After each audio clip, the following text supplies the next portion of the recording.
This is Ujjwal Kashyap and I welcome you at I Desire UPSC. 17. The Indian working class and the national movement. The modern worker makes his appearance in India in the second half of the 19th century with the slow beginnings of modern industry and the growth of utilities like the railways and the post and the telegraph network.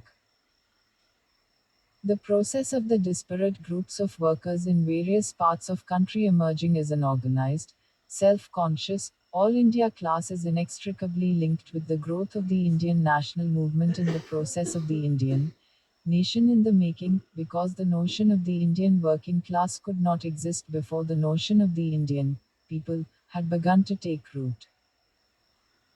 Before the Indian nationalist intelligentsia began to associate itself with working class agitations towards the end of the 19th century, there were several agitations, including strikes by workers in the textile mills of Bombay, Calcutta, Ahmedabad, Surat, Madras, Coimbatore, Wardha, and so on, in the railways and in the plantations.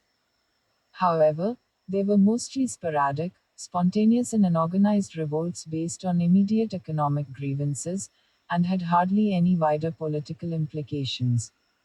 There were also some early attempts at organized effort to improve the condition of the workers. These efforts were made as early as the 1870s by philanthropists.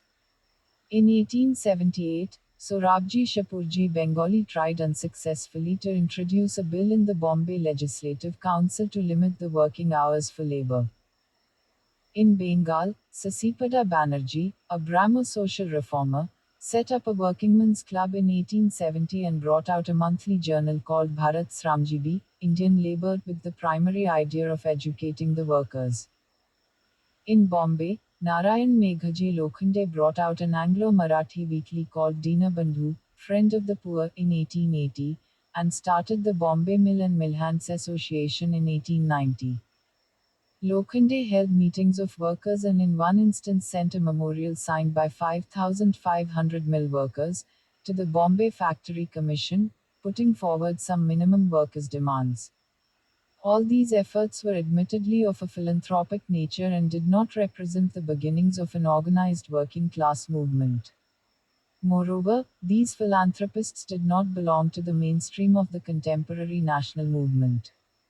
The mainstream nationalist movement, in fact, was as yet, by and large, indifferent to the question of labor. The early nationalists in the beginning paid relatively little attention to the question of workers despite the truly wretched conditions under which they existed at that time. Also, they had a strikingly, though perhaps understandably, differential attitude towards the workers employed in European enterprises and those employed in Indian enterprises. One major reason for the relatively lukewarm attitude of the early nationalists towards the question of workers was that, at this time, when the anti imperialist movement was in its very infancy, the nationalists did not wish to, in any way, weaken the common struggle against British rule, the primary task to be achieved in a colonial situation, by creating any divisions within the ranks of the Indian people. Dadabhai Naoroji, in the very second session of the Indian National Congress 1886, made it clear that the Congress must confine itself to questions in which the entire nation has a direct participation, and it must leave the adjustment of social reforms and other class questions to class congresses. One later, with the national movement gaining in strength, and the emergence within the nationalist ranks of ideological trends with less inhibitions towards labor and increasingly with an actively pro labor orientation, efforts were made to organize labor and secure for it a better bargaining position vis a vis the more powerful classes in the common anti imperialist front. While still endeavoring to maintain an anti imperialist united front, unity was no longer sought at the unilateral cost of the worker and the oppressed but was to be secured through sacrifices or concessions from all classes, including the powerful propertied class. At this stage, however, the nationalists were unwilling to take up the question of labor versus the indigenous employer. Most of the nationalist newspapers, in fact, denied the need for any government legislation to regulate working conditions and actively opposed the Factories Act of 1881 and 1891. Similarly, strikes in Indian textiles mills were generally not supported. Apart from the desire not to create any divisions in the fledgling anti imperialist movement, there were other reasons for the nationalist stance. The nationalists correctly saw the government initiative on labor legislation as dictated by British manufacturing interests, which, when faced with growing Indian competition and a shrinking market in India, lobbied for factor legislation in India which would, for example, by reducing the working hours for labor, reduce the competitive edge enjoyed by Indian industry. Further, the early nationalists saw rapid industrialization as the panacea for the problems of Indian poverty and degradation and were unwilling to countenance any measure which would impede this process. Labor legislation which would adversely affect the infant industry in India, they said, was like killing the goose that laid the golden eggs. But there was also the nationalist newspaper, Maharatta, then under the influence of the radical thinker, G.S. Agarkar, which even at this stage supported the workers' cause and asked the millowners to make concessions to them. This trend was, however, still a very minor one. The scenario completely altered when the question was of Indian labor employed in British owned enterprises. Here the nationalists had no hesitation in giving full support to the workers. This was partially because the employer and the employed, in the words of P. Ananda Charlu, the Congress president in 1891, were not part and parcel of the same nation. 2. The Indian National Congress and the nationalist newspapers began a campaign against the manner in which the tea plantation workers in Assam were reduced to virtual slavery, with European planters being given powers, through legislation, to arrest, punish, and prevent the running away of labor. An appeal was made to national honor and dignity to protest against this unbridled exploitation by foreign capitalists aided by the colonial state. It was not fortuitous, then, that perhaps the first organized strike by any section of the working class should occur in a British owned and managed railway. This was the signallers' strike in May 1899 in the Great Indian Peninsular (GIP) Railway, and the demands related to wages, hours of work, and other conditions of service. Almost all nationalist newspapers came out fully in support of the strike, with Tilak's newspapers Maharatta and Kesari campaigning for it for months. Public meetings and fund collections in aid of the strikers were organized in Bombay and Bengal by prominent nationalists like Firoz Shah Mehta, D.E. Watcher, and Surendranath Tagore. The fact that the exploiter in these cases was foreign was enough to make agitation against it a national issue and an integral part of the national movement. At the turn of the century, with the growth of the working class, there emerged a new tendency among the nationalist intelligentsia. B.C. Pal and G. Subramania Iyer, for example, began to talk of the need for legislation to protect the workers, the weaker section, against the powerful capitalists. In 1903, G. Subramania Iyer urged that workers should combine and organize themselves into unions to fight for their rights, and the public must give every help to the workers in achieving this task. Point 3. The Swadeshi upsurge of 1903-8 was a distinct landmark in the history of the labor movement. An official survey pinpointed the rise of the professional agitator and the power of organization of labor into industrial strikes as the two distinct features of this period. Point 4. The number of strikes rose sharply, and many Swadeshi leaders enthusiastically threw themselves into the tasks of organizing stable trade unions, strikes, legal aid, and fund collection drives. Public meetings in support of striking workers were addressed by national leaders like B.C.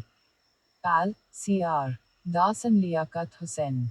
Four prominent names among the Swadeshi leaders who dedicated themselves to labor struggles were Ashwinikumar Banji, Prabhat Kumar Roy Chowdhury, Premtosh Bose, and Apurba Kumar Ghosh. They were active in a large number of strikes, but their greatest success, both in setting up workers' organizations and in terms of popular support, was among workers in the government press, railways and the jute industry, significantly all areas in which either foreign capital or the colonial state held sway. Frequent processions in support of the strikers were taken out in the streets of Calcutta. People fed the processionists on the way. Large numbers, including women and even police constables, made contributions of money, rice, potatoes, and green vegetables. The first tentative attempts to form all India unions were also made at this time, but these were unsuccessful. The differential attitude towards workers employed in European enterprises and those in Indian ones, however, persisted throughout this period. Perhaps the most important feature of the labor movement during the Swadeshi days was the shift from agitations and struggles on purely economic questions to the involvement of the worker with the wider political issues of the day. The labor movement had graduated from relatively unorganized and spontaneous strikes on economic issues to organized strikes on economic issues with the support of the nationalists and then on to working class involvement in wider political movements. The national upsurge on the 16th of October 1905, the day the partition of Bengal came into effect, included a spurt of working class strikes and hartals in Bengal. Workers in several jute mills and jute press factories, railway coolies and carters, all struck work. Workers numbering 12,000 in the Burn Company shipyard in Howrah struck work on being refused leave to attend the Federation Hall meeting called by the Calcutta Swadeshi leaders. Workers also went on strike when the management objected to their singing band Mataram or tying rakhis on each other's wrists as a symbol of unity. In Tuticorin, in Tamil Nadu, Subramania Siva campaigned for a strike in February-March 1908 in a foreign-owned cotton mill, saying that strikes for higher wages would lead to the demise of foreign mills. When Siva and the famous Swadeshi leader Chidambaram Pillai were arrested, there were widespread strikes and riots in Tuticorin and Tirunelveli. In Rawalpindi, in Punjab, the arsenal and railway engineering workers went on strike as part of the 1907 upsurge in the Punjab, which had led to the deportation of Lajpat Rai and Ajit Singh. Perhaps the biggest political demonstration by the working class in this period occurred during Tilak's trial and subsequent conviction, as has already been discussed earlier. The Swadeshi period was also to see the faint beginnings of a socialist tinge among some of the radical nationalist leaders who were exposed to the contemporary Marxist and social democratic forces in Europe. The example of the working class movement in Russia as a mechanism of effective political protest began to be urged for emulation in India. With the decline in the nationalist mass upsurge after 1908, the labor movement also suffered an eclipse. It was only with the coming of the next nationalist upsurge in the immediate post-World War I years that the working class movement was to regain its elan, though now on a qualitatively higher plane. Beginning with the Home Rule Leagues in 1915 and continuing through the Rolat Satyagraha in 1919, the national movement once again reached a crescendo in the non-cooperation and Khilafat movement in 1920-22. It was in this context that there occurred a resurgence of working class activity in the years from 1919 to 1922. The working class now created its own national level organization to defend its class rights. It was in this period that the working class also got involved in the mainstream of nationalist politics to a significant extent. The most important development was the formation of the All India Trade Union Congress (ATIC) in 1920. Lokmanya Tilak, who had developed a close association with Bombay workers, was one of the moving spirits in the formation of the ATIC, which had Lala Lajpat Rai, the famous extremist leader from Punjab, as its first president and Dewan Chaman Lal, who was to become a major name in the Indian labor movement, as its general secretary. In his presidential address to the first ATIC, Lala Lajpat Rai emphasized that Indian labor should lose no time to organize itself on a national scale. The greatest need in this country is to organize, agitate, and educate. We must organize our workers, make them class conscious. Single quote. while aware that, for some time to come, the workers will need all the help and guidance and cooperation they can get from such among the intellectuals as are prepared to espouse their cause. He maintained that, eventually labor shall find its leaders from among its own ranks. 5. The manifesto issued to the workers by the ATIC urged them not only to organize themselves but also to intervene in nationalist politics. Workers of India. Your nation's leaders ask for Swaraj, you must not let them leave you out of the reckoning. Political freedom to you is of no worth without economic freedom. You cannot therefore afford to neglect the movement for national freedom. You are part and parcel of that movement. You will neglect it only at the peril of your liberty. 6. Lajpat Rai was among the first in India to link capitalism with imperialism and emphasize the crucial role of the working class in fighting this combination. He said on the 7th of November 1920, India has been led wide by the forces of organized capital and is today lying prostrate at its feet. Militarism and imperialism are the twin children of capitalism, they are one in three and three in one. Their shadow, their fruit, and their bark all are poisonous. It is only lately that an antidote has been discovered, and that antidote is organized labor. 7. Reflecting the emerging change in nationalist attitudes towards labor employed in Indian enterprise, Lajpat Rai said, we are often told that in order successfully to compete with Manchester and Japan, capital in India should be allowed a high rate of profit and cheap labor is a necessity for that purpose. We are not prepared to admit the validity of this plea. An appeal to patriotism must affect the rich and the poor alike, in fact, the rich more than the poor. Surely, the way to develop Indian industries is to be not at the expense of labor alone.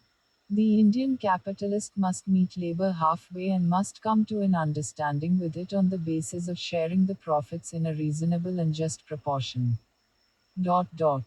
If, however, Indian capital wants to ignore the needs of labor and can think only of its huge profits, it should expect no response from labor and no sympathy from the general public. 8.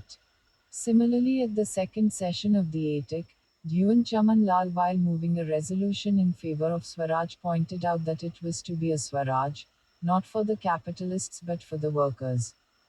Apart from Lajpat Rai, several of the leading nationalists of the time became closely associated with the ATIC. C.R. Das presided over its third and fourth sessions, and among the other prominent names were those of C.F. Andrews, J.M. Sengupta, Subhas Bose, Jawaharlal Nehru, and Satyamurti. The Indian National Congress at its Gaya session in 1922 welcomed the formation of the ATIC and formed a committee consisting of prominent congressmen to assist its work. C.R. Das, in his presidential address to the Gaya Congress, said that the Congress must take labor and the peasantry in hand and organize them both from the point of view of their own special interests and also from the point of view of the higher ideal which demands satisfaction of their special interests and the devotion of such interests to the cause of Swaraj. If this was not done, he warned, organization of workers and peasants would come up, dissociated from the cause of Swaraj, and pursuing class struggles and the war of special interest. 9. The working class responded to the changed political atmosphere in a magnificent manner. In 1920, there were 125 unions with a total membership of 250,000, and a large proportion of these had been formed during 1919-20. The workers' participation in the major national political events was also very significant. In April 1919, following the repression in Punjab and Gandhiji's arrest, the working class in Ahmedabad and other parts of Gujarat resorted to strikes, agitations, and demonstrations. In Ahmedabad, government buildings were set on fire, trains derailed, and telegraph wires snapped. Suppression led to at least 28 people being killed and 123 wounded. Waves of working class protest rocked Bombay and Calcutta. Railway workers' agitations for economic demands and against racial discrimination also coincided with the general anti colonial mass struggle. Between 1919 and 1921, on several occasions, railway workers struck in support of the Rowlatt agitation and the non cooperation and Khilaf movement. The call for an all India general strike given by the Northwestern Railway workers in April 1919 got an enthusiastic response in the northern region. Lajpat Jagga has shown that for railwaymen in large parts of the country, Gandhiji came to symbolize resistance to colonial rule and exploitation, just as the Indian Railways symbolize the British Empire, the political and commercial will of the Raj. 10. In November 1921, at the time of the visit of the Prince of Wales, the workers responded to the Congress call of a boycott by a countrywide general strike. In Bombay, the textile factories were closed and about 140,000 workers were on the streets participating in the rioting and attacks on Europeans and Parsis who had gone to welcome the Prince of Wales.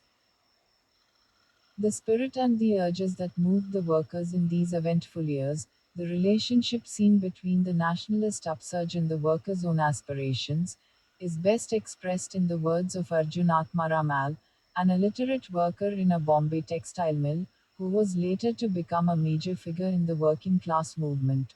While our struggle was going on in this manner, the drum of political agitation was being beaten in the country. The Congress started a great agitation demanding rights for India to conduct her own administration. At that time, we workers understood the meaning of this demand for Swaraj to be only this, that our indebtedness would disappear, the oppression of the moneylender would stop, our wages would increase, and the oppression of the owner on the worker, the kicks and blows with which they belabor us, would stop by legislation, and that as a result of it, the persecution of us workers would come to an end. These and other thoughts came into the minds of us workers, and a good many workers from among us, and I myself, enlisted ourselves as volunteers in the non cooperation movement.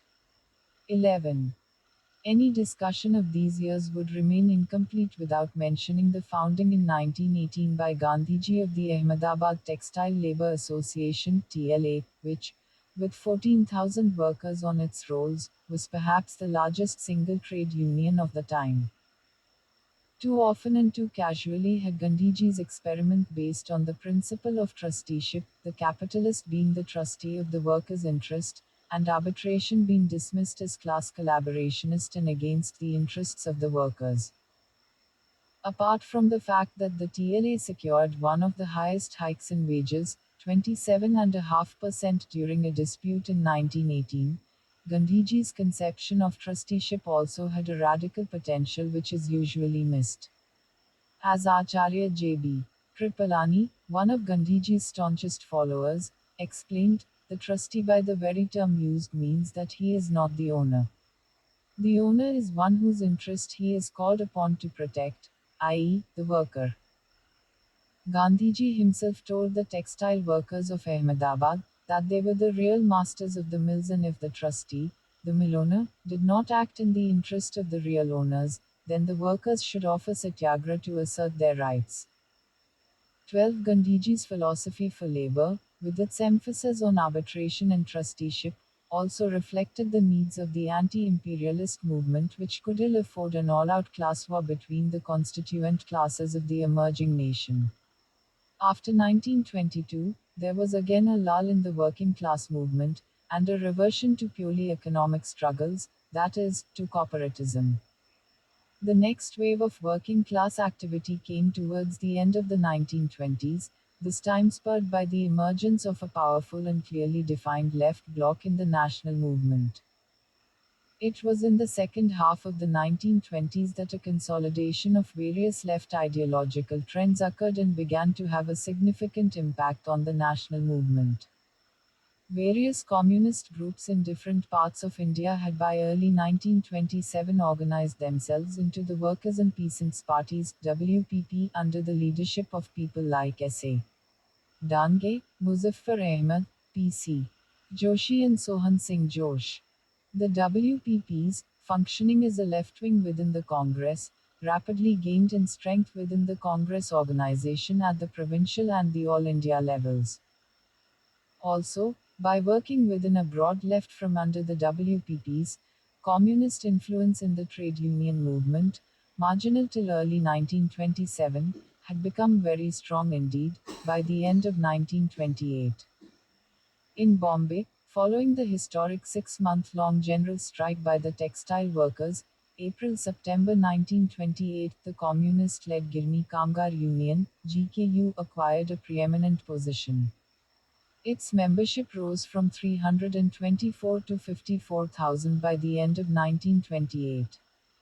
Communist influence also spread to workers in the railways, jute mills, municipalities, paper mills, etc., in Bengal and Bombay and in the Burma Oil Company in Madras. In the ATIC too, by the time of the 1928 Jaria session, the broad left including the communists had acquired a dominating position. This resulted in the corporatist trend led by people like N.M. Joshi splitting away from the ATIC at the subsequent session presided over by Jawaharlal Nehru. By the end of 1928, the government was anxiously reporting that there was hardly a single public utility service or industry which had not been affected in whole or in part by the wave of communism which swept the country. 13. The workers under communist and radical nationalist influence participated in a large number of strikes and demonstrations all over the country between 1927 and 1929. The ATIC in November 1927 took a decision to boycott the Simon Commission and many workers participated in the massive Simon boycott demonstrations. There were also numerous workers' meetings organized on May Day, Lenin Day, the anniversary of the Russian Revolution, and so on. The government, nervous at the growing militancy and political involvement of the working class, and especially at the coming together of the nationalist and the left trends, launched a two-pronged attack on the labor movement. On the one hand, it enacted repressive laws like the Public Safety Act and Trade Disputes Acts and arrested in one swoop virtually the entire radical leadership of the labor movement and launched the famous Meerut conspiracy case against them. On the other hand, it attempted, not without some success, to wean away through concessions, for example the appointment of the Royal Commission on Labour in 1929, a substantial section of the labor movement and committed to the constitutionalist and corporatist mold. The labor movement suffered a major setback partially due to this government offensive and partially due to a shift in stance of the communist-led wing of the movement. We shall look at this aspect in more detail later on. Suffice it to say that from about the end of 1928, the communists reversed their policy of aligning themselves with and working within the mainstream of the national movement. This led to the isolation of the communists from the national movement and greatly reduced their hold over even the working class. The membership of the GKU fell from 54,000 in December 1928 to about 800 by the end of 1929. Similarly, the communists got isolated within the ATIC and were thrown out in the split of 1931. A CPI document of 1930 clearly brings out the impact of this dissociation from the civil disobedience movement on the workers of Bombay. We actually withdrew from the struggle, civil disobedience, and left the field entirely to the Congress. We limited our role to that of a small group. The result was that in the minds of workers there grew an opinion that we are doing nothing and that the Congress is the only organization which is carrying on the fight against imperialism and therefore the workers began to follow the lead of the Congress. 14. Nevertheless, workers participated in the civil disobedience movement all over the country. The textile workers of Solapur, dock laborers of Karachi, transport and mill owners of Calcutta, and the mill workers of Madras heroically clashed with the government during the movement. In Solapur, between the 7th and the 16th of May, the textile workers went on a rampage after the police fired to stop an anti-British procession. Government offices, law courts, police stations, and railway stations were attacked, and rebels virtually took over the city administration for some days. The national flag was hoisted over the town. The government had to declare martial law to crush the insurgents. Several workers were hanged or sentenced to long terms of imprisonment. In Bombay, where the Congress slogan during civil disobedience was that the workers and peasants are the hands and the feet of the Congress, 15 about 20,000 workers mostly from the GIP railway struck work on the 4th of February 1930. The day Gandhiji breached the salt law, the 6th of April, a novel form of satyagraha was launched by the workers of GIP Railwaymen's Union. Batches of workers went to the suburban stations of North Bombay and prostrated themselves on the tracks with red flags posted in front of them. The police had to open fire to clear the tracks. On the 6th of July, Gandhi Day was declared by the Congress Working Committee to protest against large-scale arrests, and about 50,000 people took part in the Hartal that day with workers from 49 factories downing their tools. There was a deep in the working class movement between 1931 and 1936. Neither did the workers take an active part in the civil disobedience movement of 1932-34. The next wave of working class activity came with provincial autonomy and the formation of popular ministries during 1937-1939. The Communists had, in the meantime, abandoned their suicidal sectarian policies and since 1934 reenacted the mainstream of nationalist politics. They also rejoined the ATEC in 1935. Left influence in nationalist politics and the trade union movement once again began to grow rapidly. The Communists, the Congress Socialists and the left nationalists led by Jawaharlal Nehru and Subhas Bose now formed a powerful left consolidation within the Congress and other mass organizations. When the campaign for the 1937 elections began, the ATEC, barring a few centers, gave its support to the Congress candidates. The Congress election manifesto declared that the Congress would take steps for the settlement of labor disputes and take effective measures for securing the rights to form unions and go on strike. During the tenure of the Congress provincial governments, the trade union movement showed a phenomenal rise. Between 1937 and 1939, the number of trade unions increased from 271 to 562, and the total membership of these unions increased from 261,047 to 399,159. The number of strikes also increased considerably. One of the principal factors which gave a fillip to the trade union movement in this period was the increased civil liberties under the Congress governments and the pro-labor attitude of many of the Congress ministries.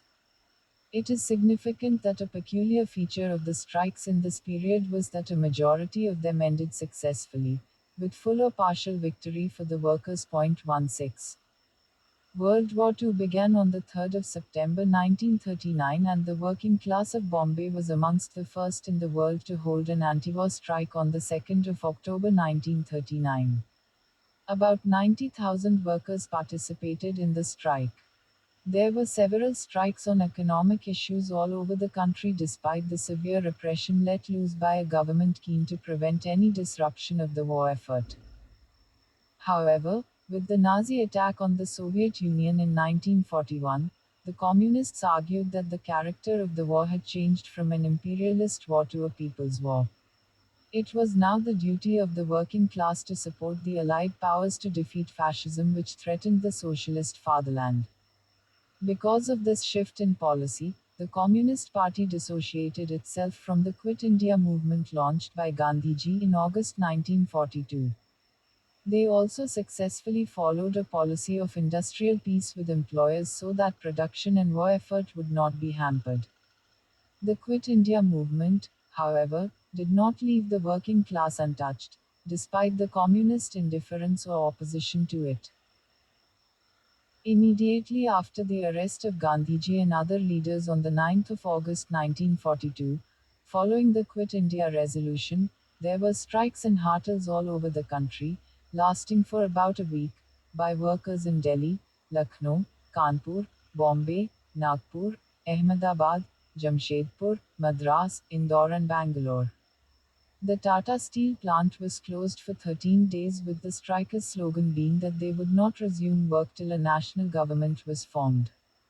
In Ahmedabad, the textile strike lasted for about 3.5 months, with the millowners in their nationalist euphoria actually cooperating. The participation of workers was, however, low in pockets of communist influence, though in many areas the communist rank and file actively joined the call of quit India despite the party line. There was a tremendous resurgence in working class activity between 1945-47. The workers in large numbers participated in the post-war political upsurge. They were part of the numerous meetings and demonstrations organized in towns and cities, especially in Calcutta, on the issue of the INA trials. Towards the end of 1945, the Bombay and Calcutta dock workers refused to load ships going to Indonesia with supplies for troops meant to suppress the national liberation struggles of Southeast Asia. Perhaps the most spectacular action by the workers in this period was the strike and hartal by the Bombay workers in solidarity with the mutiny of the naval ratings in 1946. On the 22nd of February, 2 to 300,000 workers downed their tools, responding to a call given by the Communist Party and supported by the Socialists.